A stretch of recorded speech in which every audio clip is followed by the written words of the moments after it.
Hey Reddit, buckle up because this is going to be a wild ride. I'm M34, sitting here in my crappy one-bedroom apartment, sipping cheap whiskey from a mug because who needs glasses anymore, and I figured it's time to spill the beans on how my picture-perfect marriage turned into a dumpster fire of epic proportions. This isn't some sob story for karma. It's raw, it's real, and yeah, maybe a little dramatic because life's too short for boring tales. If you're here for the tea, grab your popcorn. TLDR at the bottom, but trust me, you'll want to read the whole thing. It all started 5 years ago when I met Sarah, F32 back then, at a mutual friend's barbecue. She was the kind of girl who could light up a room. Smart, funny, with this infectious laugh that made you feel like you were the only person in the world. We hit it off instantly. I was a mid-level accountant, crunching numbers in a cubicle farm, and she was an aspiring graphic designer freelancing from coffee shops. Sparks flew, dates turned into sleepovers, and before I knew it, we were shacking up in a cozy little house on the outskirts of town. Proposal? Romantic AF. I hid the ring in her favorite ice cream pint during a Netflix binge. She said yes, we got hitched in a small ceremony with just family and friends, and boom, Mr. and Mrs. Happily Ever After. Fast forward 2 years. Enter baby Emma. Oh man, she was our everything. Tiny fists, big blue eyes, just like her mom's. But here's where the cracks start showing. Parenthood hit us like a freight train. I was pulling 60-hour weeks to afford the mortgage and diapers, while Sarah quit freelancing to be a stay-at-home mom. At first it was bliss. Family dinners, park outings, the works. But slowly, the resentment crept in. I'd come home exhausted. She'd be frazzled from a day of tantrums and spit up.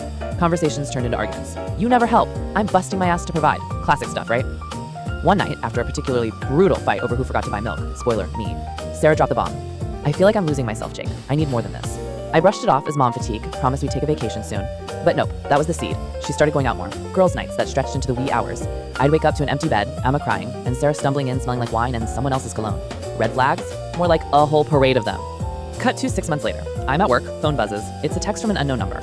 Your wife's been seeing my husband. Thought you should know. Attached, photos. Blurry, but unmistakable. Sarah and some dude named Mark, FML, even his name sounds douchey, at a bar, hands all over each other. My world tilted. I confronted her that night. Tears, denials, then the truth. Mark was her old college flame who'd reconnected on Facebook. It started as venting about marriage woes, turned into emotional affair, then, yeah, you know. Reddit, I lost it. Yelling, throwing stuff, not at her, but the wall took a beating. Emma woke up screaming. Sarah packed a bag and left with our daughter to her parents' house. The next day, divorce papers, served at my office. Humiliating, understatement of the century. Now, here's where it gets juicy. The custody battle. Sarah painted me as the absentee dad, the workaholic who prioritized spreadsheets over story time. Her lawyer, a shark in a suit. Mine, a goldfish in a suit. Court hearings were like a bad soap opera. Your Honor, Jake once forgot Emma's birthday. True, but it was because I was in the ER with appendicitis. Details, am I right? Mark, the homewrecker, even testified as a character witness for Sarah, saying she deserved happiness. Gag me.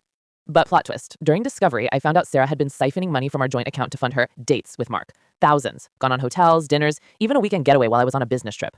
I could have gone nuclear, dragged her through the mud. Instead, I played it smart, or dumb, depending on who you ask.